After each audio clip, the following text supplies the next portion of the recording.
Well, thank you very much. I'm going to go through a bunch of slides. I promise I won't go through all of them. I taught a CFA class about a year ago, and I started by saying there's a mistake in the presentation, and if you find it, I'll treat you to dinner. And they found 20 mistakes in the presentation, and it was 15 different people. So I'm not going to do that today, but there is a mistake in the presentation, and maybe we'll find it together. But what I'm going to do tonight is basically give you a snapshot of what I do for my clients. And this is the same presentation that I just gave earlier on today to someone who's got 10% of the assets in the fund that I manage. And in the course of doing that, hopefully give you a sense of what you're doing today, how it can be useful later on in life if you in fact get into a position like me in terms of running money or conducting research, et cetera. So I'm going to give you basically an overview of what I'm doing today, what my thoughts are, where I think some value ideas are, how we look at names, and do it in the context of my actual portfolio.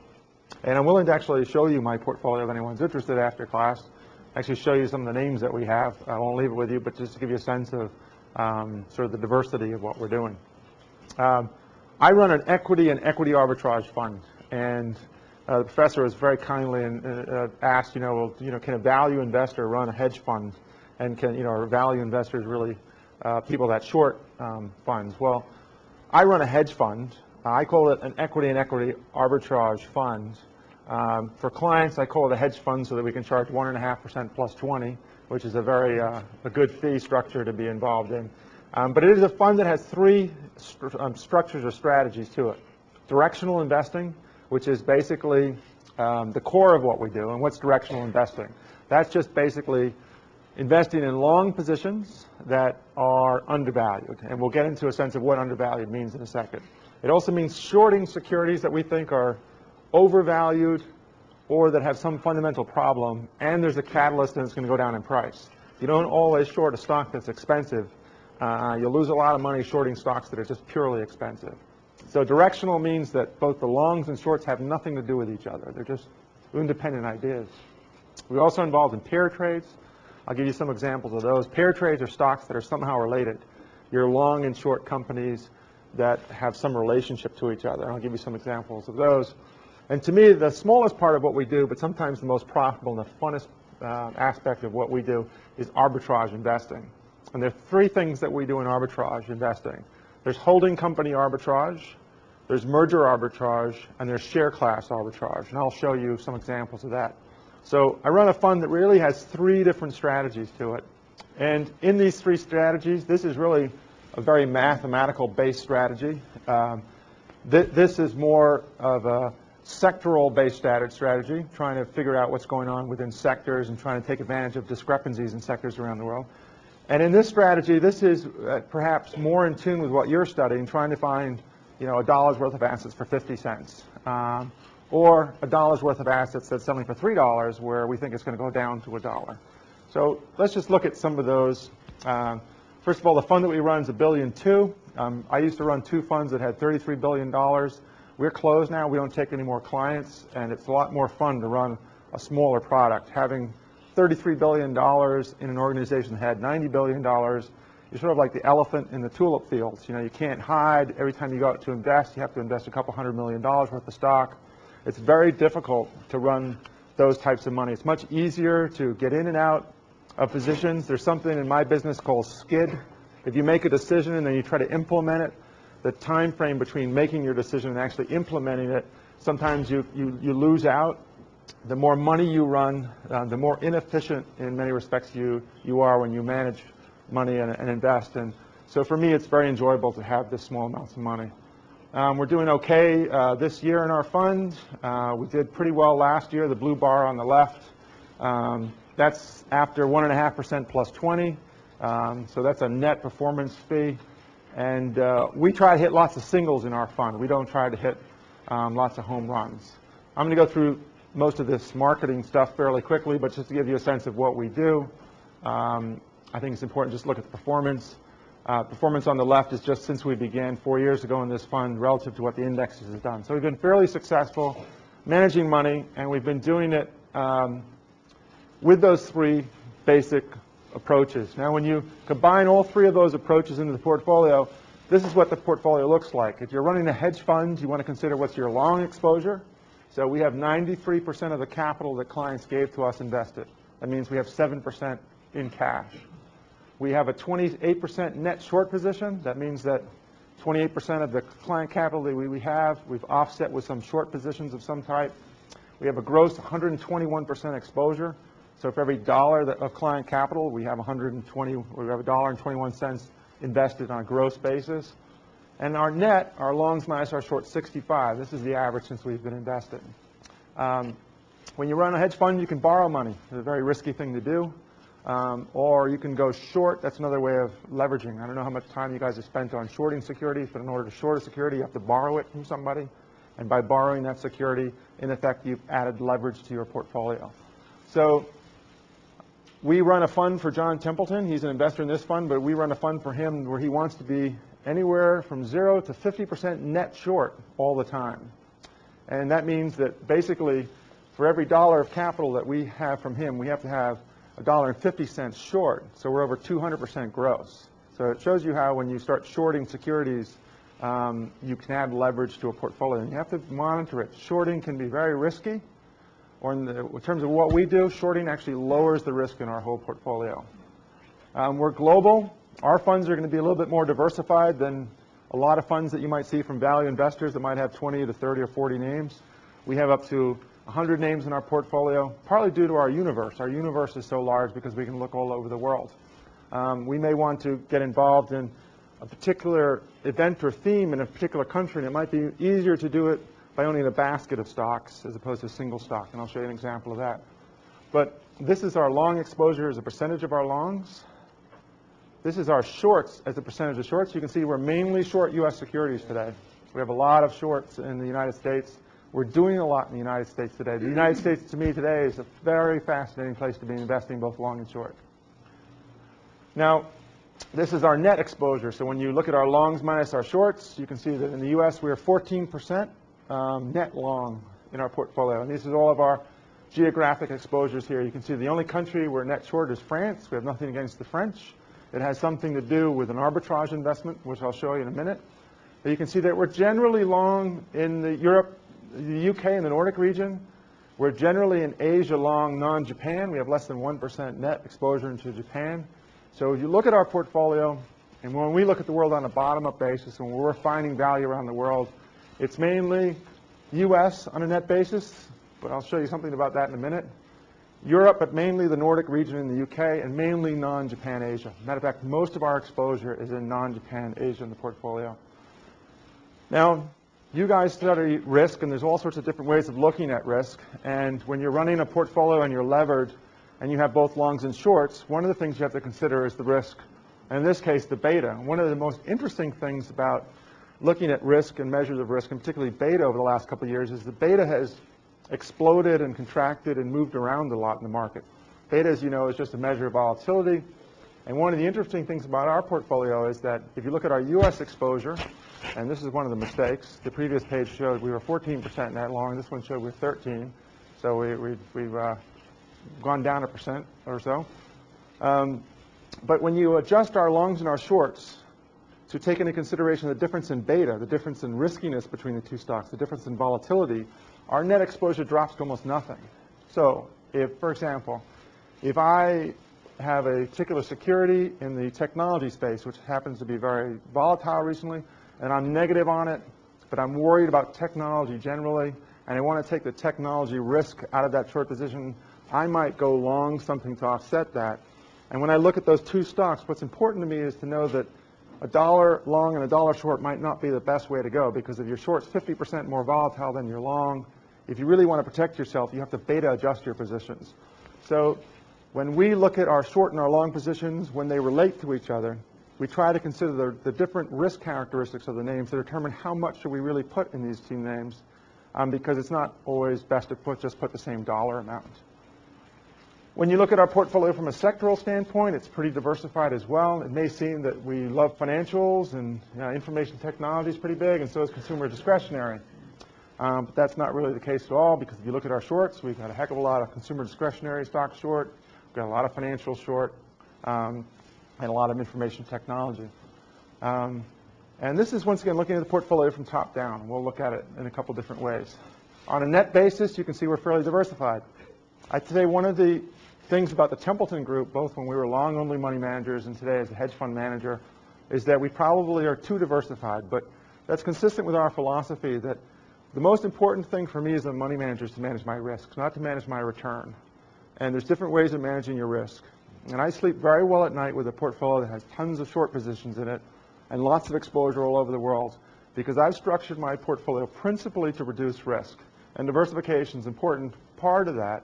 And there's two ways of thinking of diversification. People often think of diversification by having lots of different names. And that's certainly one of them. But you'll see in a minute that diversification for us also means diversifying away from risk. And I hope I'll show you some ways of doing that. But in our portfolio, a maximum industry positions only 10%. That's fairly low. You'll find a lot of groups that have 20 or 30% positions. Within our three strategies, directional, pairs, and arbitrage, this is the money that we have allocated, both long and short, and just to give you a sense of how global it is. And just to give you a sense of names, and once again, I'd be more than happy to show you our portfolio. But there are a couple of these names I can't talk about for legal reasons, but these is a list of some of the types of names. This is the first stock we ever bought in our portfolio 5 years ago. Yuyun is a shoe manufacturer in Asia. It makes a lot of shoes for Nike, Reebok, Adidas, Timberline. We bought it when the PE was less than the dividend yield, and it had about 15% net cash on its balance sheet. And in this particular case, this was actually a growth stock priced like a value name. Hero Honda Motors is an Indian company. Korea Electric Power, we'll talk about in a minute further on. What's very interesting about our Asian positions and our European positions is that to us, most of them are private market value plays. Most of these companies should be taken private. And I'll give you an example of a company that we have not invested in yet, which would be interesting to get feedback from you as to whether or not this company could be taken private. But this is an example of some of the names that we have. On our pair trades, I mentioned that we go long and short companies that are somehow related. So for example, we're long Merrill Lynch, we're short Schwab. We're long Freddie Mac, we're short Fannie Mae. We're long Samsung in Korea, we're short Silicon. Now we did a lot of work on Fannie Mae and thought that there was an enormous amount of downside potential in Fannie Mae, and it turns out that was the case. And we felt that because of the scrutiny on Fannie Mae and the accounting issues, that they would be required to raise their capital. And as a result, the stock would come under an enormous amount of pressure. But we were worried about the regulatory issues and the fact that Fannie Mae and Freddie Mac are political animals to a certain extent. And in order to take the regulatory and somewhat the industry risk out of this investment and to minimize the riskiness of just being short Fannie Mae, and because there was a big difference in valuation between the two names, we basically went long Freddie Mac and shorted Fannie Mae. We principally put this trade on to benefit from the decline here. And the fact that these two stocks had a difference in valuations enabled us to do that. In the case of Merrill Lynch and Schwab, Merrill Lynch trades at about 1.7 times book. Charles Schwab trades much higher than that. For the brokerage and bank names, they tend to trade on book value towards the bottom of cycles. Charles Schwab is mainly consumer play. Merrill Lynch, as you know, has investment banking and consumer plays. Our view is that the two stocks should actually have the same multiple of book. Merrill Lynch actually has a higher return on book than Schwab. Merrill Lynch has better growth prospects than Schwab, but they don't trade at the same multiple either on book or at earnings. Merrill Lynch is at about 12 or 13 times earnings. Charles is at 26 times earnings, and their earnings are under pressure and probably be cut. Their earnings are just being raised by analysts. So you have a major discrepancy in valuation there, and we can go long one and short the other and take advantage of that. We have about 15 pair positions in our portfolio today. I mentioned one of the fun things that we do as analysts is to find anomalies in the marketplace. And this is an investment that we've had in our portfolio now for about, I guess, 3 years. There's a company called Groupe Bruxelles Lambert in Belgium, and it's a holding company, and actually Power Corp here in Canada, and the Desmarais family own indirectly a part of this company. They have Power Corp owns a share of a company called Bargesa, which is a Swiss company which owns shares in this company called Groupe Bruxelles Lambert. And this is a great example of what you can do in the investment business where you don't have to worry about where the market's going. You can find an anomaly in the market. You can When you study value investing, you can look at intrinsic value, you can look at discounted cash flow, or you can find a dollar's worth of assets that are sort of trading at 50 cents. And this is what this is. Now, Groupe Bruxelles Lambert is, if you have this page in your handout, it's a holding company. It owns 3.6% of ELF, which is an energy company in France. It owns 7.2% of Suez, 26% of Immerse, which is a clay manufacturer. They make clay tiles for roofs and things like that. And what's interesting is that other than these investments, the only other major investment it has is a company called Bertelsmann. It owns 25% stake in Bertelsmann, which is one of the largest media companies in the world that most people don't know about because it's a private company. It owns Arista Records. It produces the Stern magazine in Germany. It's the largest producer of CDs in the world. This is a huge media company. So if we take what the market is saying Groupe Bruxelles Lambert is worth, which is just the market price in the market today, and we subtract the market value of its holdings in these public companies. So we take the $70 a share, we take the various stock prices and shares that they own in these companies, and we subtract them. We get that the market is implying a value of only 20 euros a share for Bertelsmann. Well, 20 euros a share for Bertelsmann, when they actually acquired Bertelsmann about 6-7 years ago, they in effect paid 25 euros for it. If you took the average media company multiple today, it'd be worth 26 euros a share. And if you took the average media revenue multiple today, it'd be worth 82 euros a share. So that's interesting because you basically can go long Groupe Bruxelles Lambert, short out its holdings in these public companies, and in effect create a value for Bertelsmann at anywhere from sort of 20 to over 150% lower than it might be worth. The catalyst being that Groupe Bruxelles Lambert can bring Bertelsmann public sometime in the next year. So it's great to say, okay, you can find this valuation anomaly in the market, but if it's never going to be realized, then what's the point? The anomaly can stay there for quite some time. But in this case, we're pretty comfortable that either Groupe Bruxelles Lambert will bring Bertelsmann public, or the Bertelsmann family will buy it back from Groupe Bruxelles Lambert. And in our view, it's probably worth somewhere around 50 to 60 euros a share. So here's an investment that you can buy today for 20 euros that in a year's time I think is worth 50 or 60 euros a share. Now you can only do that if you short securities. You can go long Groupe Bruxelles Lambert, which I used to do as a long-only money manager. But it's more efficient to do it by going long Groupe Bruxelles Lambert and shorting out. And if you do the math, then that's what you're paying for Bertelsmann. So this is an example of where you can use shorting positions in your portfolio to more effectively create a holding. Shorting can be an incredibly risky thing. If you ever shorted a stock at 20 and you wake up the next day and it's at 25, and you realize shorting can be really problematic. But used properly, shorting is a tool. It's an investment tool, and it can be a value tool to help create something more efficiently. I view what I do today in my fund to be more efficient than what I did as a long-only money manager because of my ability to short in situations like this. Now, my portfolio, if you look at the valuation characteristics of it, my long positions sell at fairly good PE levels on average. My dividend relative to where the markets are, and on an absolute basis, my dividend yields are pretty good. This is a very interesting column for me. And as a value investor, one of the things that you need to do is try to find out where you have the biggest disagreement with the market, or find out those areas where the market's offering you something. And to me, I'll tell you in a minute where I have the biggest disagreement with the market. It's actually the currency side. But to me, the market today is offering you lots of free cash flow. Today, for whatever reason, and there are plenty of them, the market is saying that the market is offering you free cash flow yields that are abnormal. Now, 6.5% on average isn't exceedingly high, but this is our entire portfolio. This includes Bertelsmann, which is a value play.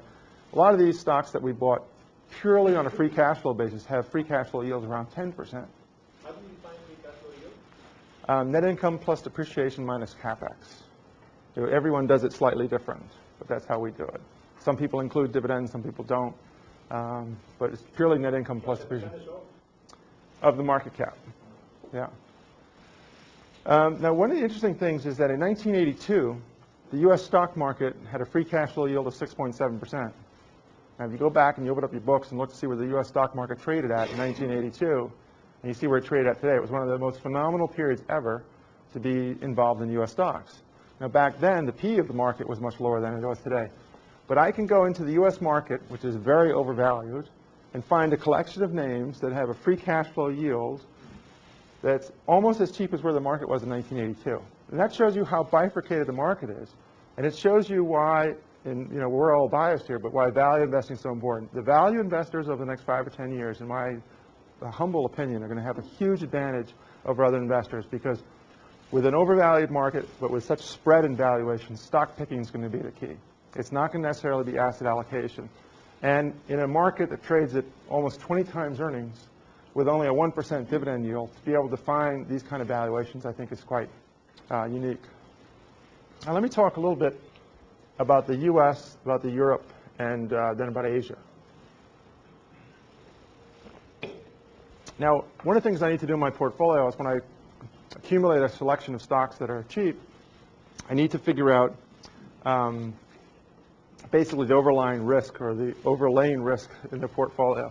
And from my perspective, the U.S. market's an incredibly risky place. And so I need to take that into consideration when I'm figuring out whatever it's a discount rate I want to assume, when it's the type of diversification I want in my portfolio, when it's the quality of the names that I want. I have to have an understanding of the environment that I'm in. And in my view, the environment that we're in the U.S. is very risky. You have multiples on a PE basis that are close to all-time highs.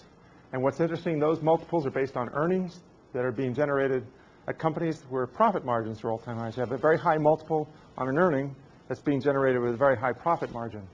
So that in itself is risky as well. The other interesting thing to me as a money manager, and this is an attractive thing, but the market's not necessarily pricing risk properly. One of the biggest anomalies in the marketplace today is the mispricing of risk. You see it in the fixed income markets, you see it in the equity markets. In the fixed income market, if you look at the spread between junk bonds and treasury yields, it's less than 200 basis points. 3 years ago, it was over 500 basis points. Because there's so much liquidity in the system today, because cash is so readily available, because rates are so low, people's perception of risk and what they're willing to pay for it is different today than what it was 5 years ago. And you have to take that in consideration. From a portfolio management standpoint, there is no premium or discount between high-quality stocks and low-quality stocks. People aren't paying up for quality. And that's very important, but it's also a huge opportunity. So we have an environment where, once again, valuations, if you look at price to cash flow, they're very high. If you look at price to dividend ratios in the U.S., they're very high. And if you look at the stock market relative to the size of the economy, it's one of the highest multiples it's been, other than the peak. And this is important, too, because that means the stock market is important relative to economic activity in America. And the change in the stock market is very important. And once again, you can't sit in a portfolio of individual names and manage it and try to understand your risk and divorce yourself from general market risk. And that's one of the things that you need to take into consideration when you price.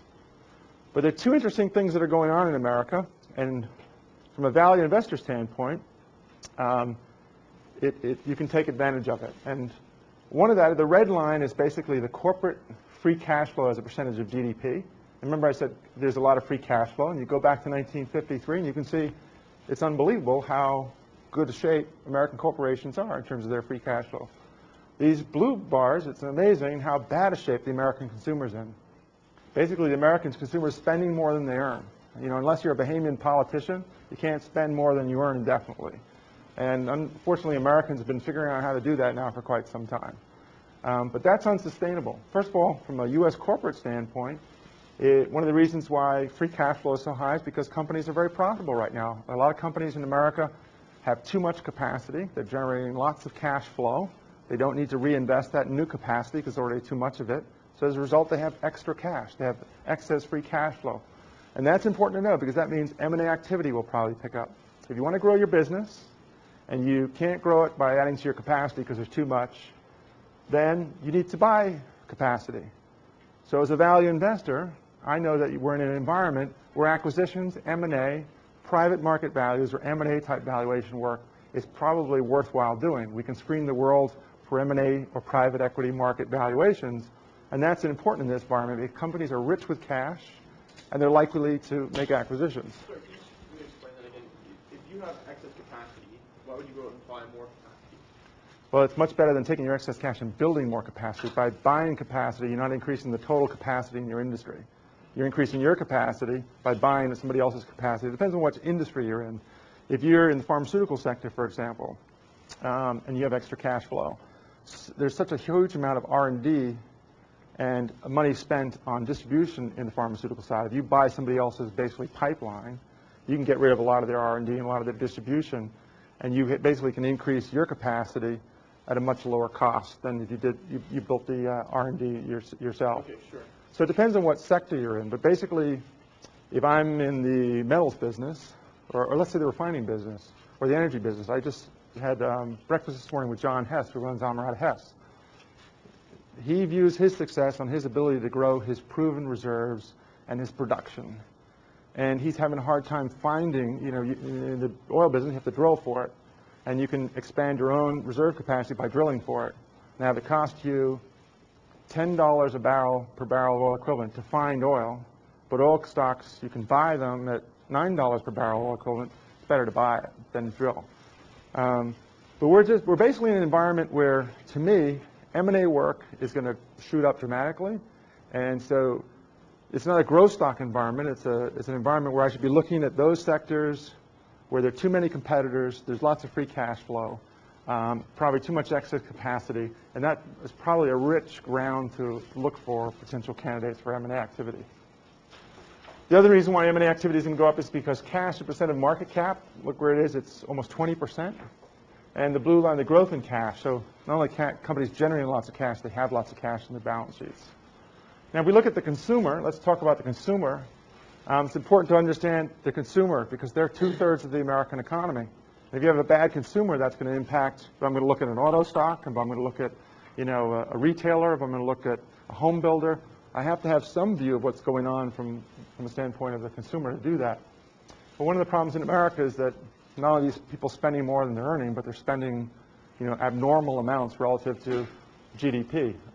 There's this culture of borrow and spend in America, which is unbelievable. I work for a guy, John Templeton, who believes you shouldn't borrow for any reason whatsoever. And when I went to borrow money for my house, I was paranoid that the banker was going to call Sir John and verify my salary. I thought I was going to get in deep trouble. But we come from a culture where borrowing is a terrible thing. And in America, unfortunately, that's not the case. And the way Americans have been able to sustain this spending beyond their income is by sucking it out of their homes. So this is the portion of cash refinancing that's been spent. So Americans basically are refinancing, taking money out of their homes, and taking that and spending it. Did you have a question? Yeah, is you have a lot of that to the fact that the baby boomers now no longer, they're starting to dig into their savings, so they're able to spend more because they've saved up over time. So that's part of the reason why you want to distort it a little bit. Well, they certainly, their savings in America are negative, so they're no longer dipping into their savings. They're creating a savings pool on the value of their home. And what this is the home equity loan spent as a share of consumer spending. So basically, almost 1/3 of the increase in consumer spending over the last 5 years has come from equity being taken out of your home.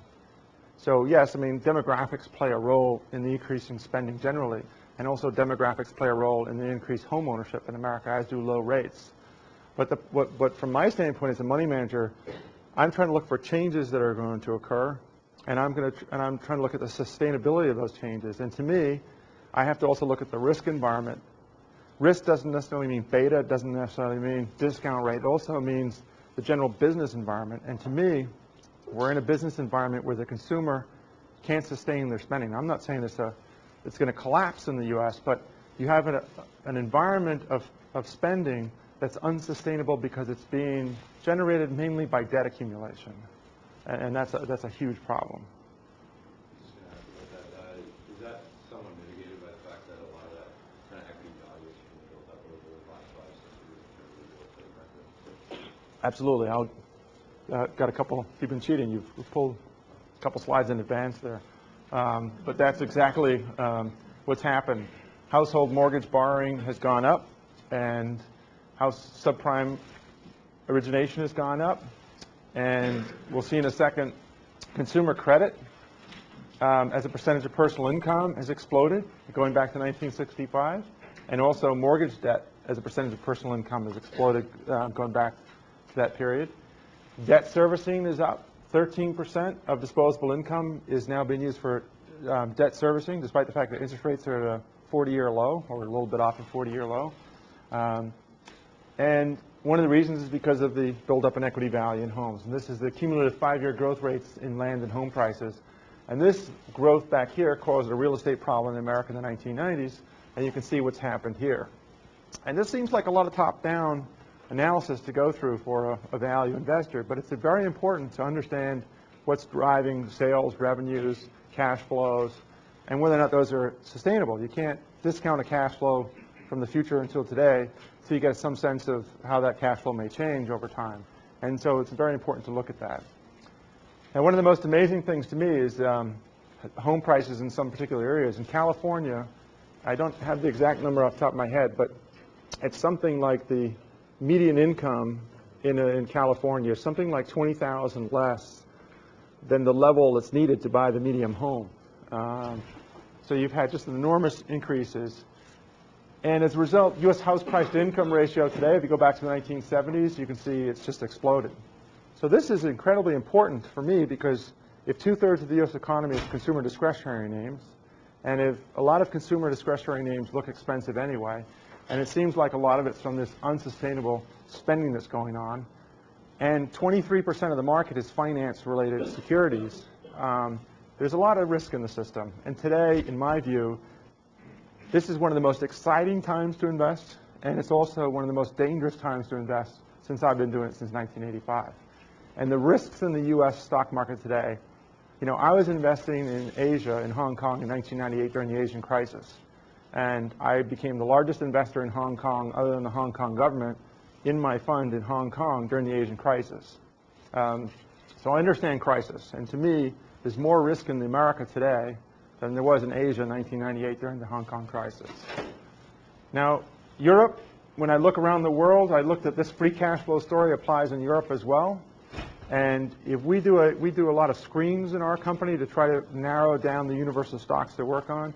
And if we do private market value analysis, looking at free cash flow, discounting free cash flow, looking at capital structures of firms, and the amount of free cash flow a firm will generate over a full business cycle relative to the enterprise value of a firm, then some of the best private equity potential for us is over in Europe.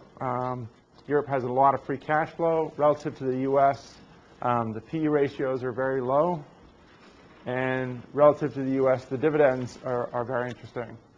Now, for us, it's mainly a Nordic story. This is a slide of the Nordic region. The yellow line is the free cash flow yield, so that's free cash flow over market cap. And you can see it relative to history, and you can see that in the Nordic region, they're starting to return that cash to shareholders. And there's a lot of things that we do in terms of discounting free cash flow out into the future and trying to find payout ratios and how payout ratios might change so that actually some of that money comes back to us. Now, payout ratios will only change if we understand the dynamics of the industry that the company is in, because if it needs to build capacity as opposed to buy it, or if it's going to buy it as opposed to build it, or if it's not going to do either of the two, that'll impact how much of that free cash flow will end up in my pocket as opposed in the hands of the manager. And sometimes I'd rather have the manager run the capital. In other cases, I'd rather get it back myself. I'd rather have Warren Buffett manage the capital, but if you're going to have a firm who doesn't have a very good track record of managing the capital and making acquisitions, I'd rather get that money back myself. And in the Nordic region as a whole, what's amazing is that the Nordic region probably will be debt-free, be absolutely no debt on a net basis by the end of 2007 because there's so much free cash flow being generated out there. So to us, free cash flow is a very interesting story all over the world. And it's one of these things that the market's offering us today, and it's one of the things that we're spending a lot of time on. Now, just quickly in Asia, Asia is a very volatile market. This is just Asia, the price index going back to the Asian crisis. And this was, part of the Asian crisis. And I bought a lot of stocks here and suffered with them until they got down here. And you can see an enormous amount of volatility. What's interesting is from 1987 until today, the market's basically flat. Now, that's amazing because if you were investing back then, you know that back in the 1980s, you had a huge drop in earnings growth, and you can see where earnings growth is today in the market. You could look at free cash flow to sales, and you can see that back in this period here, you had negative free cash flow, and today you see you have positive free cash flow. So you have a market that's basically at the same price level it was back in 1998, but the dynamics are completely different. Companies are generating more free cash flow for every dollar's worth of sales.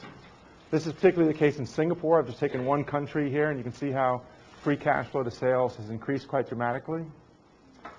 And not only is this region at the same price and it's more profitable, but it's doing it with less leverage. And that's interesting because return on equities are getting better, free cash flow is getting better, but companies are doing it with less leverage. And that's an important thing to understand. Sometimes you can generate higher returns if you increase your leverage. If you do the DuPont analysis, if you break that out into the components, you notice that if you change leverage, it can change your return on equity. Well, in this case, return on equity is improving while leverage is going down. And in some cases, it shows you the quality of that. You can see here the return on equity. This blue line is Asia ex-Japan. This line here is the United States. And it's amazing that in America, the price to book is close to 3 times. In Asia, it's half of that, yet return on equity is about the same. And remember, that return on equity is being generated by declining debt, where in America it's being generated by rising debt. So in my view, one of the most interesting things around, and I think you'll see more of it over the next 6 to 12 months, is that emerging markets have always sold at a discount to the developed markets because of the risk premium. And if you look at emerging market debt, it is always sold at a yield premium to U.S. debt because of the risk premium. You could argue that America should trade at a discount to the Asian region because of the risk of America.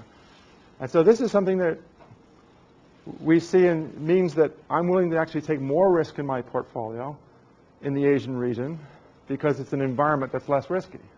I'm willing to take less risk in my portfolio in the U.S. because it's an environment that has a lot of risk and potential more volatility in the stock market, the equity markets. And I think that's very important in terms of how I factor in my risk. Not only are the companies getting better in terms of their fundamentals, but the countries are getting better.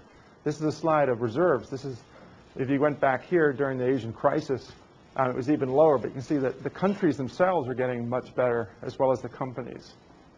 And if you look at Japan, this is the financial leverage in Japan coming down, return on equity going up, sales to assets remaining flat, and net profit margins going up. And these are all, once again, components of sort of the DuPont analysis to give you a sense of how companies are generating returns, which are very important for the region in terms of what we do. The other thing that's very interesting to us is this is just Japan restructuring. Japan, if you've ever been to Japan, needs to restructure. The whole economy needs to restructure. And in order for us to go and spend an enormous amount of time in Japan, we need to see restructuring occur, or sort of a waste of time to go over there if there isn't this culture of restructuring. And this just basically looks at the change of personal expenses in Japan for non-financial corporations by size. And what this basically says is that smaller companies in Japan are restructuring, bigger companies aren't. So if I'm going to go to Japan and I'm going to spend a week in Japan, and I only have a week to spend in Japan, and I know that basically large companies haven't been very successful, and I've screened Japan, and I've got a whole list of things I want to do, I'm probably going to concentrate on the smaller cap names over there because I know they're doing a better job at restructuring, which is something the Japanese need to do to become more competitive. It helps narrow down my focus. Japanese free cash flow, once again, this whole issue of free cash flow is changing.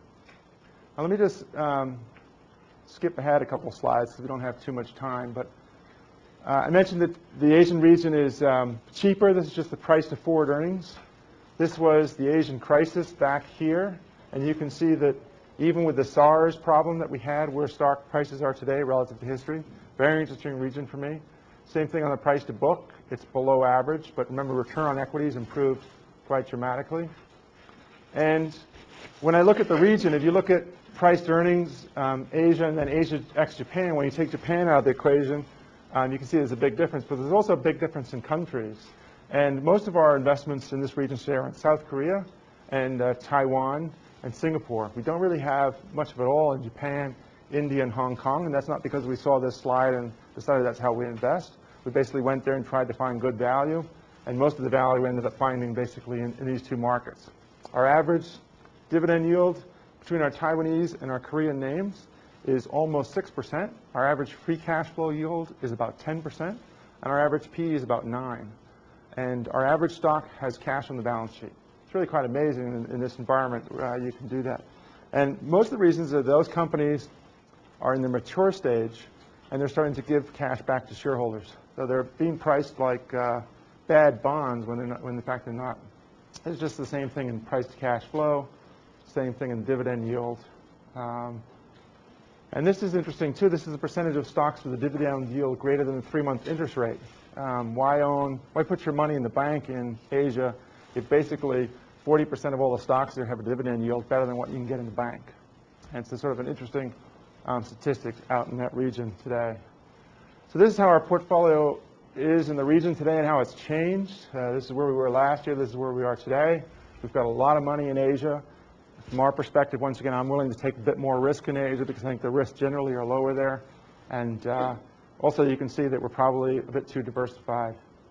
Our net exposure by energy, it's mainly domestic, and this is actually by design somewhat. One of the big risks in Asia is the China and the growth of China and the fact that Chinese growth rates may slow dramatically. So one of the ways I can get around that is by investing mainly in domestic plays rather than exporters. Financials, consumer discretionary, and telecom, these are domestic investments. These are investments that are more geared towards what's going on within the countries as opposed to what's going on with China. China is such a great growth region, growth part of the region. This goes back to how do I eliminate risk in my portfolio? Well, it's a cheap region, a lot of cheap companies, but one of the risks for Asia is China. Let me eliminate that risk by basically concentrating on consumer internal domestic plays in my portfolio. Now, just very briefly, sectors around the world that are interesting to me. Telecoms are very interesting. During the bubble, telecom companies spent more money than God. It was just unbelievable how much capacity they were putting everywhere, the amount of fiber that went in the ground. They don't have to build out capacity anymore, so they have an enormous amount of free cash flow, and in many cases, they're giving that back to shareholders. It's a very interesting sector. It's a place where we have a lot of money. It's a place where the enterprise value is not going to change, but the components are going to change. Enterprise value is market cap plus net debt. And a year from now, a lot of these firms will have the same enterprise value that they have today, but it'll be more equity and less debt. And I think it's a very important, interesting place. We're also very active in pharmaceuticals today. I think what we try to do is sort of buy fear and sell euphoria. And today there's a lot of fear and uncertainty in the marketplace relative to pharmaceutical stocks. They're pulling drugs. There's a lot of competition. And as a result, if you look at where their PE is relative to the market, it's pretty low on a historical basis. What we do basically is take a stock like Merck, try to figure out what the liability is of pulling a drug. We try to find out what the past legal payments have been for deaths and other issues associated with the drug that's been pulled. We try to calculate that. We try to give a parameter, a low and a high. We try to strip that out of the market cap or the cash flow or the earnings, or we add debt into the balance sheet to make a liability payment like that. So we actually try to figure out, okay, the market's worried about something. In this case, it's a drug that's being pulled in the case of Merck. And we try to physically analyze what that might be. My first job at Templeton when I joined was to figure out the liability for the Bhopal disaster for Union Carbide. It's a terrible thing, but that was my job. So John came to me, first day on the job, and said, we had this disaster. You figure out what it means to Union Carbide, what it means to their balance sheet, their income statement, their cash flow over the next 5 years, and whether or not this is an opportunity to buy into Union Carbide because the market's just basically dumping the stock.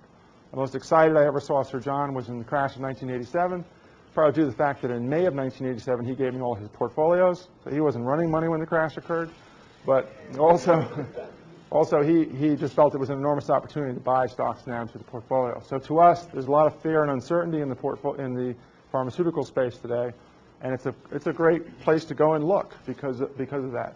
This is just dividend yields. Now this is a really interesting thing, and maybe I should end here.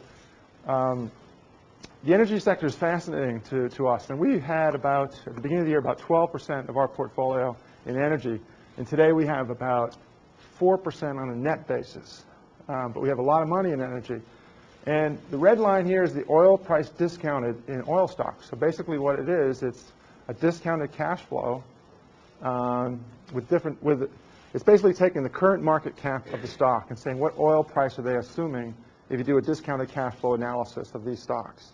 So basically the market is pricing in $28 oil for oil stocks. If you analyze the company, if you took on average an oil company and you did a discounted cash flow, in order to get to where the stocks are today, you have to assume a $28 oil price out in the future. To us, that's too low. It's too low for a number of things we'll see in a minute. What's interesting is this is where, over the history, going back to 1998, where the market has discounted oil. The price of oil tends to move much more rapidly than the oil that's being discounted in the oil stocks themselves. And every once in a while, this gets very wide, as it did back here, where you could buy oil and short the oil price. The blue line is the 1-month future oil price, basically the spot price, and the yellow line is the 12-month future oil price. So basically, the equity market doesn't believe the oil market. The oil is today is priced. This slide is too old. We did this at the end of the year. Oil is up here somewhere now. Oil is at 55, I think, 54, and this has moved up to about 30. So this spread between the oil price being discounted by oil stocks and the actual oil price is as wide as it's ever been. I mentioned I had breakfast this morning with John Hess. I wanted to do two things. I wanted to thank him for having money in our fund and to tell him that we were doing this fine, but I wanted to get his sense of what was going on in the oil price, where he felt the oil price should be, ex speculation, and what he was actually selling oil for, because the price of oil and what we actually sell oil for is not necessarily always the same thing. You might think it is, but he's actually has, when he delivers oil today, because we're in a change in the season of use of oil, going from heating oil to gas, et cetera, there's an increasing inventory of oil in the marketplace today. And as a result, even though oil might be at 54, when he delivered, he's only getting about 52. He's discounting physical commodity when he delivers it, which is interesting. So in my portfolio, I don't believe the oil price is going to 28 or 30 bucks anytime soon. So I think oil stocks are very cheap, despite the fact that they've run. Some of them are up 20% this year. But it's a very risky place. And I don't think oil stocks are going to outperform if this comes down, even though I don't believe this is going to come down to 28. So what do? Well, I go long oil stocks and I short the oil price. Basically, I take advantage of that spread. And to me, I've captured a spread. Now, I did it 3 weeks ago, and the oil price went from 52 to 57, and I wasn't doing very well. And then it fell about 9% in a day, and I sort of was back to breaking even. But in my view, earnings estimates this year, too, if you go and you analyze all the earnings estimates for the oil companies, they're all based on oil price around 34, 35 bucks. So earnings estimates for this year, if oil averages 35 bucks for the year, the earnings estimates would be right. But having gone through 1 quarter of the year, with oil where it is, oil would have to fall in the 20s in order for oil to average $34 for the rest of the year. So earnings are too low for these companies. They're discounting the price of 28, which I don't think is right. And you have this massive spread. Just so I understand this correctly, well, you basically cap your upside, right, by capping the spread, and you, on the off chance that oil prices go through the roof. So it's not an off chance. Well, okay, more than $5 or $6, but really hit it. You're, I guess, increasing downside risk while capping upside risk. Well, I don't mean to think that I know more than you. You could, not necessarily in this topic, but you might know more than me in other topics. In this particular example, I could lose a lot of money, even though in some cases I think I've lowered my risk. Okay? I had a position currently, I had a position that was 12% energy. Okay? I make good money in that position, but I'm worried about it. So I trimmed some of it. I actually took my long position down to 10. Now, then I hedged some of the position by, in my view, I hedged some of it by shorting the oil price. Now, if oil price goes to 65 and my stocks don't do anything, I'm going to lose money. So I'm not hedged anything. So how much cash do you keep on hand for margin calls? I don't have anything on hand for margin calls because when you run a portfolio like we do, no, you have to worry about that. But you use a prime broker. In our case, we have 2 prime brokers, Morgan Stanley and Goldman Sachs. And your prime broker also happens to be your custodian. They're the custodian of your assets. And what they do is they look at your entire portfolio rather than one particular trade. So in this case, I don't have to have any cash set aside for this. But I do, if I shorted oil, I've sold it, and I've received that income. And that's held in my portfolio, and I earn LIBOR minus a certain rate on that. while I've sold the oil. But in my view, doing this is much less risky than just being long energy stocks, because I view what a lot of hedge fund guys have done today is they've shorted the dollar and they've gone long something else, mainly a hard commodity. There's a lot of portfolio managers out there in my business, in the hedge fund business, that are macro guys, and they don't like the dollar, so they're going to short the dollar. They get proceeds from that, and they go long the Canadian dollar, or they go long a commodity, or they go on an equity market, or whatever. And a lot of guys who are short the dollar are long oil. And if you notice, Greenspan came out about 3 weeks ago, and he talked about this conundrum that was in the marketplace. That was a very interesting thing for me, because what he was saying was that his job as a Federal Reserve governor was to try to take liquidity out of the system by raising rates. But most liquidity in the system is geared towards the bond market, not necessarily the federal funds rate. And while he was bringing rates up in the federal funds market, the bond market was coming, the yields or rates were coming down. And since mortgage rates are based on the 10-year Treasury note and not the federal funds rate, he was basically had no impact on the system. The bond market was diluting anything that he was doing.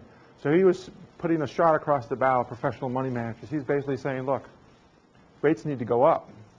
And I'm raising rates, and the bond market's not reacting, and this is a conundrum. And to money, if you notice, the markets turned around then because they realized that he could come out and raise rates 50 basis points and people could panic. And most hedge fund managers, being short the dollar and long something else, mainly oil, started to unwind those trades. So for me, I was much more comfortable putting this trade on, because I know by talking to a lot of people in the business how long a lot of people are. The difference between where oil is today and where it should be if there wasn't speculation in the market is about $15. And I spent over an hour speaking with people at Hess today trying to figure out if that assumption was correct. And they would agree. Without market speculation, the oil price would be around 40 bucks. Now, this is the fact that Morgan Stanley is like you guys work with Morgan Stanley. I guess that's unique, like because Templeton is Templeton. A lot of companies don't have that safety net where they will have margin calls. Is that right? Like this is a fairly safe play because you're not going to get whacked on. No, margin, right? they run a business, and if they need to call our margin, they'll do it. But you asked me if we had set aside particular cash relative to this investment, and they look at our portfolio as a whole in terms of margin, collateral relative to short positions and required margin. They don't necessarily look at a specific trade. But I'm saying, like other companies that It- are similar, It would depend. If you ran a $10 million fund with Morgan Stanley, you'd probably be different. Yeah. Yeah. You said you short the oil and then you buy the stock at the lower discounted rate, right? How would you know how much oil to short for a per share unit of an equity? Like, is there sort of a balance between the two? It's a feel. It's Moses. Yeah. It's it's not a science. It's not an exact amount. You have a portfolio. Portfolio is a canvas. One of the funnest things about this business is this is not like being an architect, and you can push your plans and go away for holiday for 2 days. When you come back, you pull your plans out and you just start drawing another column. Your portfolio is organic, and it moves and it changes, and so you have to look at the risk in a particular trade, but you have to look at it relative to other things that are going on. So I wake up every morning, I try to figure out a number of things, and one of the things I try to figure out what's different today than yesterday that's significant. And in my view, one of the most significant things that's going on today that has occurred just in the last month is that liquidity is changing. We've been in an environment where there's been too much liquidity around the world. Interest rates have been too low. And this liquidity has found its way into financial markets, into the housing market, different places. And that's really important because when you have too much liquidity, it changes people's perception of risk, and it changes the way that what they will pay for risk. And to me, liquidity has changed. And that's why when I look at my portfolio and I try to determine, okay, I've got 10% energy, what am I comfortable with? I'm not comfortable with 10% energy. Why? I can't tell you. I'm just not comfortable with having 10% energy. Should it be 8% or 6% or 5%? Well, a couple things I look at. First of all, I know that within my energy, half of it's actually gas and half of it's actually oil. So my 10% energy exposure that I have was half natural gas, half oil. I'm more comfortable about the gas market than the oil market. So if I lower my position by selling a few things and I add some so-called protection by shorting the oil price, and I bring my total exposure down to 5 or 6%, my real oil exposure, integrated oil exposure, is probably only 1 or 2%. The rest of it's natural gas. And I'm also looking at that relative to the other things that go on in the portfolio, because one of the reasons why this trade will work is because of a change in liquidity, higher rates. That's going to help my consumer discretionary shorts. That's going to help my financial shorts. So it's throwing the canvas out and looking at all the different things and having them change and trying to figure out what you're comfortable with as a whole. I know that doesn't answer your question, but it's the hardest thing to explain or teach.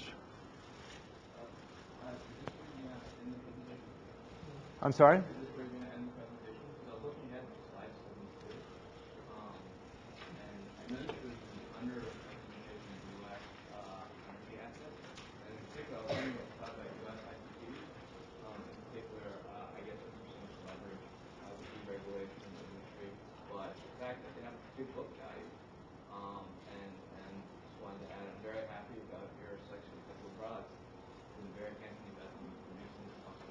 Yeah. Well, just if you looked ahead, I mean, we're still fundamentally bullish about energy longer term, but think that this risk is a very short-term issue as some of the speculation in the market unwinds. So if I was going to run my own money and not worry about having to report to clients in 6 months or a year, I probably wouldn't have changed my energy exposure. But I feel that there is risk in the short run to this energy exposure, so I have changed it. In the long run, I'm very happy with it because of the changing demand dynamics. I'm happy with it because of the changing dynamics of spare capacity, basically shrinking share capacity. Markets like Indonesia, which used to be exporters, now importers of oil. I'm happy with it because of the upstream driving costs. The fact that, upstream costs are going up, which supports a higher oil price. I'm happy with it because valuations, if I look at the average valuation, even though they've run, it's still not sort of out of line. And I'm also happy with it because relative to enterprise valuations and P ratios, some of these stocks are still very interesting. You mentioned Petrobras down here. You can see it's sort of completely out of line in terms of its valuation. And I'm also happy with it from an acquisition standpoint. And this is a slide that shows organic funding and development costs versus acquisition costs, and basically showing that it's cheaper to buy versus than to build. But did you have a question specific to the sector, though? Are you focusing more on production or P&D or operation? It varies by company. In the case of, say, Amerada Hess, they are changing their production profile. They've basically sold mature fields in the Gulf of Mexico, and they are taking those assets, the cash from those assets, and trying to develop fields in Libya and other places. Now, in my view, although they're getting into less mature fields, they're also more risky political investments. So it varies. We're looking at not only companies that are changing or growing their production ability by growing the reserves, but we're also looking at, if none of these major oil companies change the capex that they will spend today, all of them will have net cash on their balance sheets in about 2 years as a whole. And so to me, M&A activity will pick up, but also exploration and production will pick up. So one of the stocks that we have in our portfolio is Weatherford. Weatherford is a company that is in the E&P side of the business and will benefit from what we think will be a massive amount of money being spent on E&P. A lot of these oil companies are using $24, $25 oil as a target rate when they determine whether or not a project is feasible. Now, even today, Mr. Hess will tell me, well, that's the target rate, but we know it's too low. And if we find something where, it'll be 28 or 29, we'll probably do it anyway. They realize that their own internal target rates are too low, and they also realize that there are a lot of fields out there that they can go out and build and expand. So we're actually shifting our exposure more towards those companies that are going to benefit from CapEx, like the Weatherfords of the world that help with drill bits, as opposed to the E&P companies per se, because they'll benefit from all the free cash flow in the system. Yes, sir. Most of your analysis seems to be done on the macro level rather than the micro level. As a value investor, most of what we've been talking is much more micro than it is macro. So how do you balance that? Actually, I spend 2/3 of my time on the individual stock and 1/3 of my time on the macro. It's just that I can't sit here and go through balance sheets and income statements for 100 different companies. So it would be really boring, I think, to a certain extent. So, we build our portfolio on a bottom-up basis. But you can't divorce yourself from the top-down issues. You're going to study an oil company and determine whether or not it's a good investment. You have to have a view on the oil price. So you have to have an understanding of the supply-demand dynamics in the oil sector. You can't divorce yourself from the top-down. What we don't do, one of my biggest competitors when I used to run the Templeton Foreign Fund, and is a big competitor now on the hedge fund side, is a guy by the name of Barton Biggs. Barton Biggs is was a chief strategist at Morgan Stanley. And he now runs a hedge fund. It's about $3 billion in size. He buys no stocks. He makes an asset allocation decision, then he buys or sells indexes. That's taking top-down to an extreme. He has a view on where the dollar is going to go, blah, blah, blah, et cetera. He never translates that into an individual company. We start with an individual company. Where can we buy $1 worth of assets for 50 cents? If I gave you a list of how many stocks out there traded at 50 cents but had $1 worth of assets, it would shock you. But 90% of them are junk, and they deserve to trade at 50 cents. Our job is to find those that don't deserve to trade at 50 cents. Then we have to figure out why they're at 50 cents and why that might change.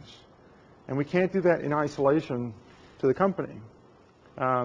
If I want to do a discounted cash flow in the oil sector, I have to understand where the oil price is going and discount that back to today. So one of the joys of what I do today is that we don't take new clients. We only have 20 clients today. We have a small fund. We have a lot of flexibility.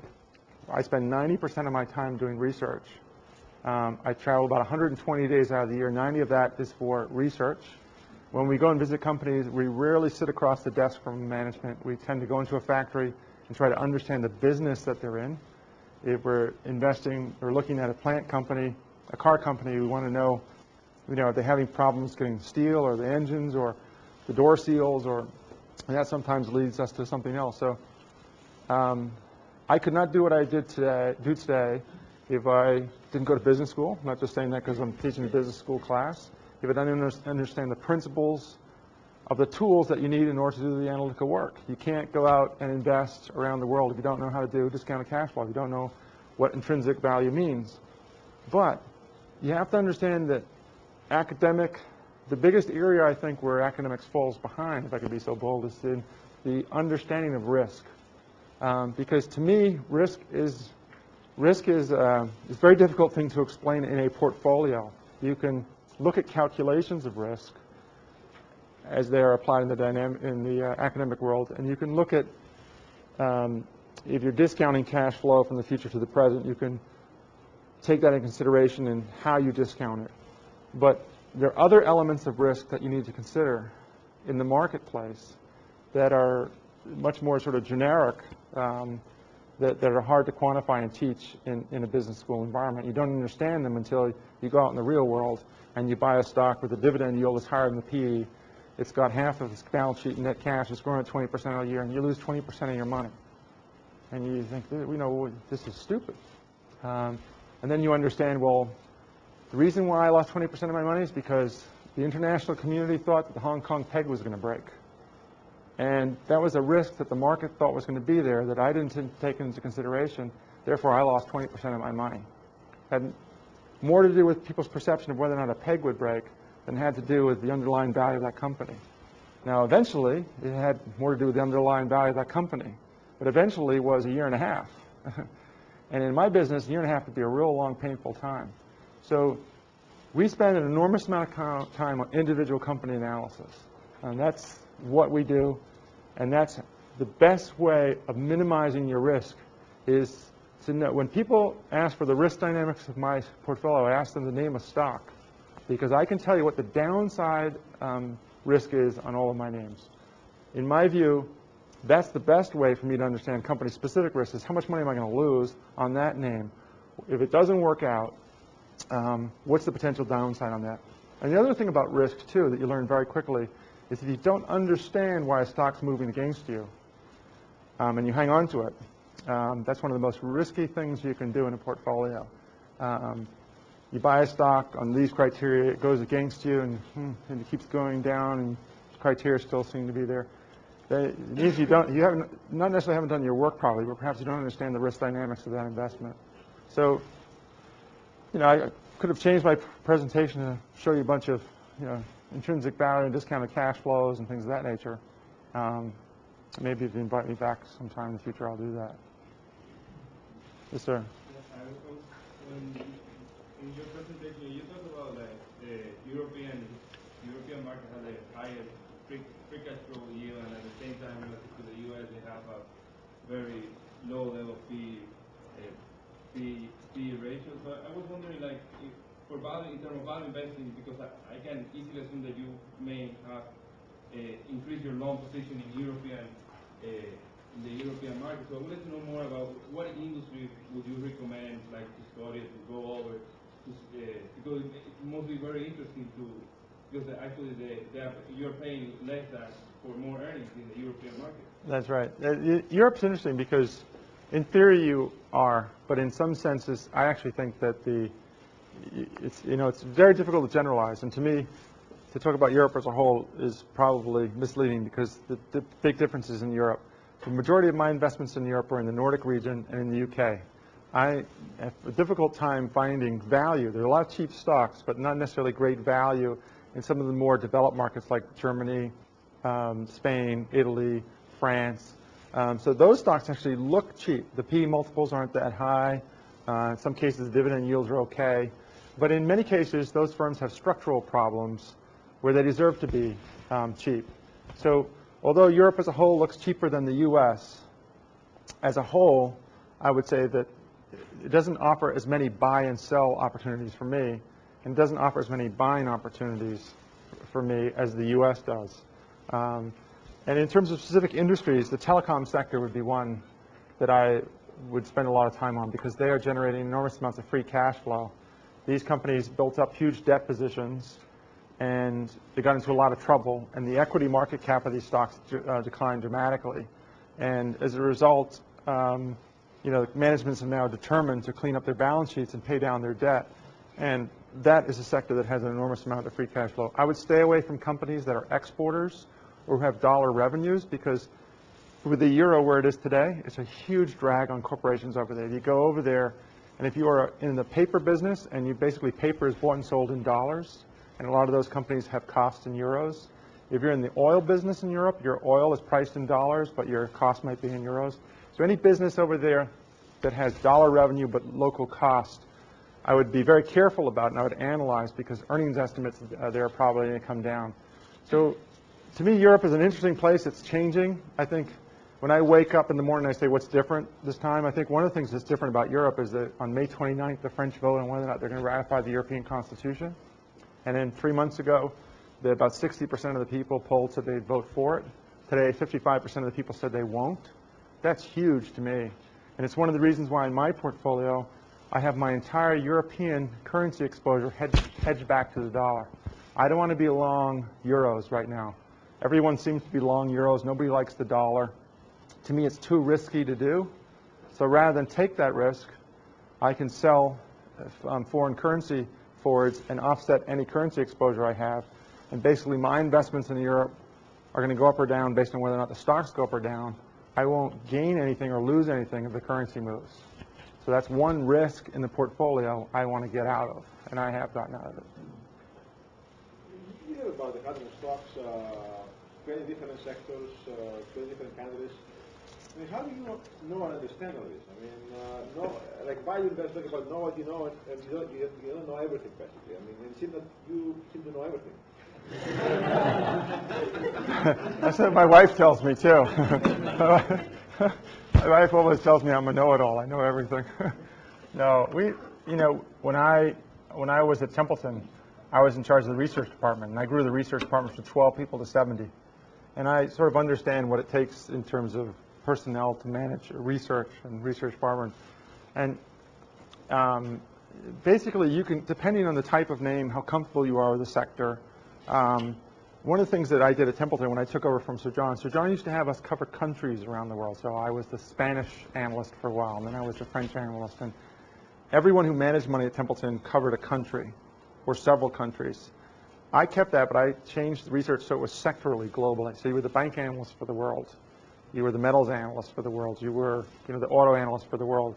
And we overlaid that with the country coverage. The reason why I say that, most people who work for me grew up in the Templeton system.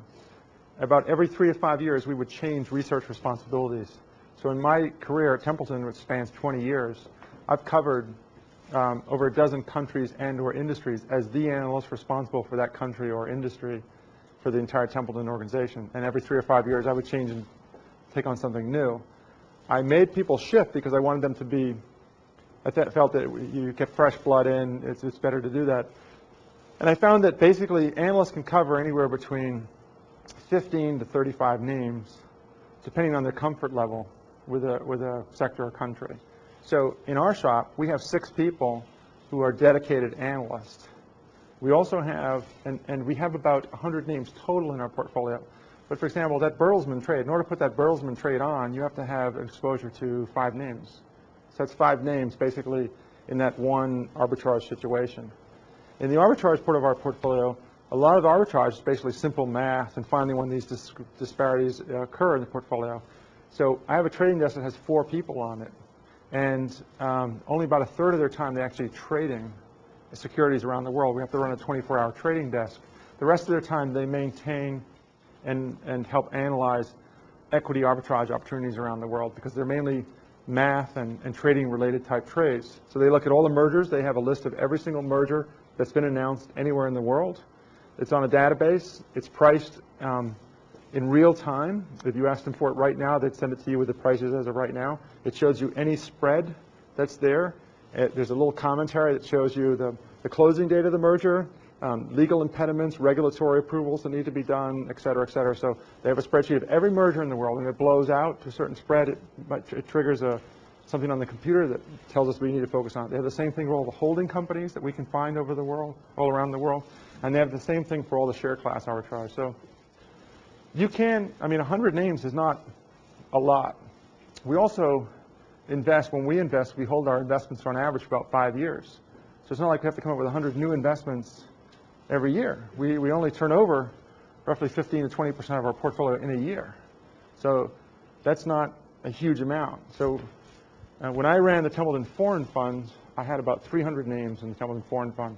But that was only, that's one of the reasons why I quit. Because, when I took it over, it was a $1.5 billion fund. When I got out of it, it was a $17 billion fund. And I was getting a couple $100 million in, every week. And I couldn't, as a portfolio manager, cover those 350 names, even though I had all the help to do it. So I just had to walk away from it. 350 names, buy the MSCI index on your computer. Well, you can't charge good fees for indexing. Somebody had a question. I was curious that you had the pharmaceutical industry as one that you're sort of hot on. When I look at the pharmaceutical industry, I see companies that have just completely decimated their pipeline, got nothing there. There's products are going off the list faster than they're getting on, and it just seems to be like a desolate environment, and you seem to be keen on it. So I'm curious as to. I think that's a general view of pharmaceuticals, and I would say that's probably true with more than half, maybe 2/3 of all the pharmaceuticals. So what do? We go to look at the pipeline. We have a relationship with an attorney who's a specialist in the FDA on drug approvals. And he's very helpful to us. He's sort of a consultant. But we take a look at pipelines, the likelihood of drugs being approved, where they are in the stages of approval. We get a sense of the size of those drugs, the potential size relative to the market, whether it's a diabetic drug. We know what the size of the diabetic market is. And we basically say, okay, this is a drug that does this, this, that. The probability of it actually getting approved, we take that probability and multiply it by the potential size of the market and its share of the market. We figure out what margins they've traditionally had in that business. We discount it to be conservative. We have a huge spreadsheet. We take all that and we discount it back to today. And in the case of a company like GlaxoSmithKline, we don't think the market's actually giving them credit for their pipeline. There are some companies where they have a huge problem, not only in their pipeline, but in some of their liability issues. Not every company has a liability because they have a drug that's been pulled. It's a great opportunity to go on and look at it. So, yeah, about 2/3 of the companies in the drug sector, I would agree. But that it's like the whole industry is being tarnished by that sort of reputation. As a result, it offers opportunities. So the thing when you have to look at it, when you invest, is not that there are problems, but whether or not the problems are already reflected in the price. And price is very important. Yeah, just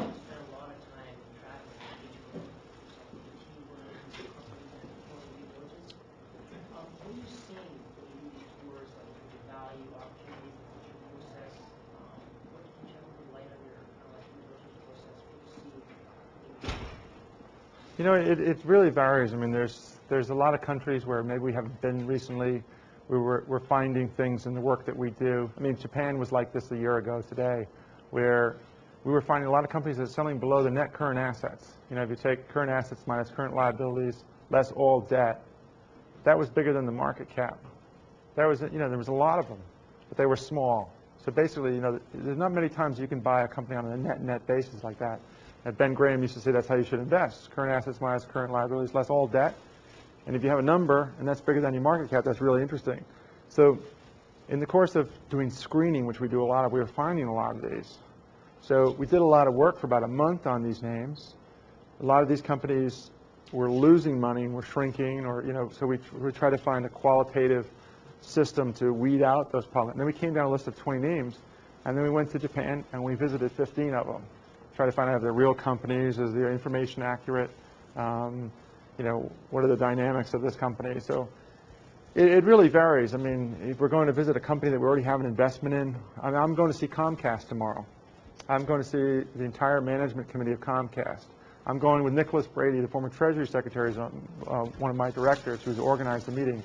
Our principal goal there is to try to understand from them how the cable business and the phone business are changing. Basically, the cable companies in America are competing with the phone companies, and the phone companies are trying to compete with the cable companies. SBC is going to offer you cable. Comcast is going to offer you a phone. And they're basically going to be competitors. So we want to go and visit Comcast to try to get a sense from them. That industry is changing so much. What does the change mean? That type of visit is more trying to understand the industry and the dynamics in the industry, which will make us better analyzers of specific companies. So it really varies. Most of the time when you go and visit a company, you get very little information on that company that's useful. You get phenomenal information on the industry, and you get outstanding information on their competition. And it's the best way for you to get a sense of what's going on in the industry and the competition is by going and visiting somebody else. They're going to tell you everything they want you to hear. But they'll be brutally honest about their competition, and they'll be brutally honest about the sector. You're running out of time. We continue to get up some time. Yeah, I was just wondering, what part of the research do you get from external sources? Do you depend on other, do you outsource any of the research, or do you rely on your added? We get research whether we want it or not. It comes in the door. It's about this much a day. It's unbelievable how much research is out there. Where do we get it and what's useful? We get it from brokers, whether we want it or not, but having got it from the brokerage community for 20 years, you know, you can sift through brokerage research this high in about 15 minutes and get to what might be useful to read, which is mainly company-specific stuff, spreadsheets. We don't necessarily want a broker to tell us if a stock's a buy or a sell. We'd like to see their spreadsheets on what their assumptions are and how the businesses are changing, et cetera. We go and visit managements like we're doing tomorrow. We get an awful lot of information that way. We hire outside consultants. I thought RIM might be a good short because RIM had a liability issue where they had some patent infringement lawsuits against them. So I'm not a patent attorney, I don't know anything about it, so I hired a patent attorney. And to me, RIM was a good short or a bad short based on this issue of the patent infringement. And the best way to do that was just to hire a patent attorney, which we did. A guy who specializes in cellular patents in the US. So we hired him, and he basically analyzed that for us. We determined it was too risky an investment to short. So we'll use outside consultants like that. We piggyback on a lot of arbitrage groups. In order to be involved in merger arbitrage, there's an enormous amount of legal work that needs to be done, whether or not the European Union will approve a deal, or there are other regulatory issues to consider. There are really big arbitrage groups out there like Bear Stearns, Goldman Sachs, that'll carry on a conversation with you and share legal opinions with you because they want your opinion on the legal opinion. To them, that you can add value. They don't mind if they've hired a lawyer to analyze a particular merger and they give you the legal brief because they know you'll read it and you'll call them up. And if you don't, you won't get the next legal brief. So people actually share a lot of information in my business. I sat with another portfolio manager, and you have to be very careful when you do that because there's all sorts of regulatory issues associated with that. But I sat with a portfolio manager a couple weeks ago who also had an interest in the pharmaceutical stocks and sent me his analysis of a company's drug pipeline. and I in turn sent mine, and we tried to figure out how they differed and why. So the great thing about this business is that you can get information from anywhere. There's so many sources of information. The best place to find ideas, though, is where there's limited information. The least amount of information, the biggest potential there is for a discrepancy in valuation, which is why international investing is so much fun. In that case, you got to get on the airplane, you got to pack your suits, and go out and start kicking the tires. I once went to look at a watch factory in mainland China that wasn't even there. Anytime you have a period where you have excess liquidity in the system, emerging markets tend to do very well. And there was a lot of money that went into emerging markets, both the equity and the debt markets, as a result of the global liquidity that was out there. And that is changing now. As I mentioned before, one of the things that I think is different this time is that global liquidity is changing. The liquidity is coming out of the system, and those are the markets that probably will react very quickly. And if you notice over the last month or so, markets have been very volatile. I think since March 7th, the S&P or the Dow is down something like 5 or 6%. And if you look at some of the emerging markets, they're down even more. And if you look at emerging market debt, they're off even more. So I actually think from a political perspective, from a company perspective, the risk there is not as important as this issue of global liquidity and the fact that global liquidity is shrinking. And to me, it makes the emerging markets very risky. So it's once again, how do you look at risk? How do you analyze risk?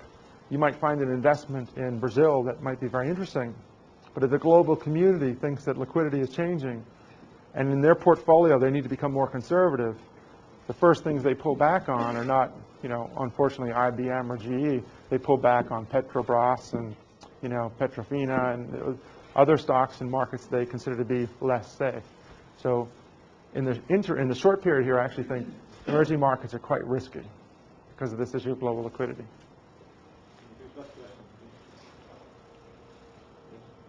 Curious if you use a lot of leverage on the fair trade and also on, merger arbitrage. Is there some formula for figuring out what's going to close and what is not, or you don't know? Now, we use leverage only to the extent that we're short. We don't lever positions. We don't borrow money and lever up.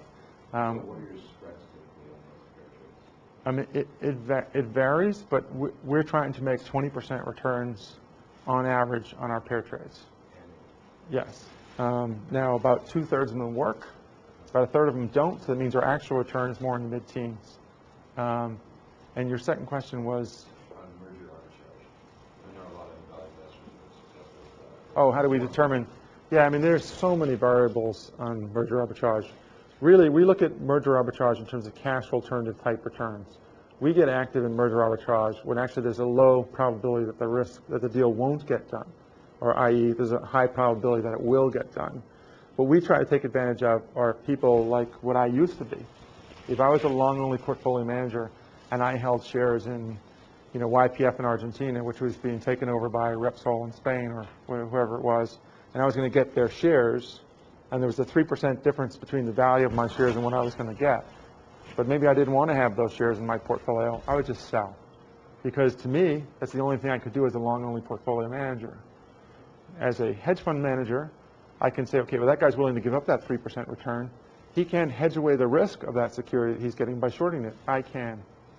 If it's a 3% spread and the deal closes in 4 months, that's a bloody good return if there's a high probability that the deal will get done.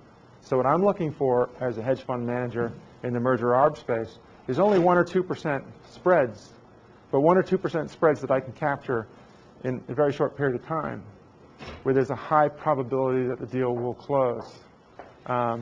And to me, rather than earning 2% on my cash over a year, I'd rather earn 1 or 2% over a month. So that's what I consider cash alternative type merger arbs. There are other people that where the spreads are 15 to 20%, and there's great risk to the deal not getting done, and they hire reams of lawyers, and we look at all that stuff, but we're really more interested in the cash alternative type merger returns. Thank you very much. I really appreciate it.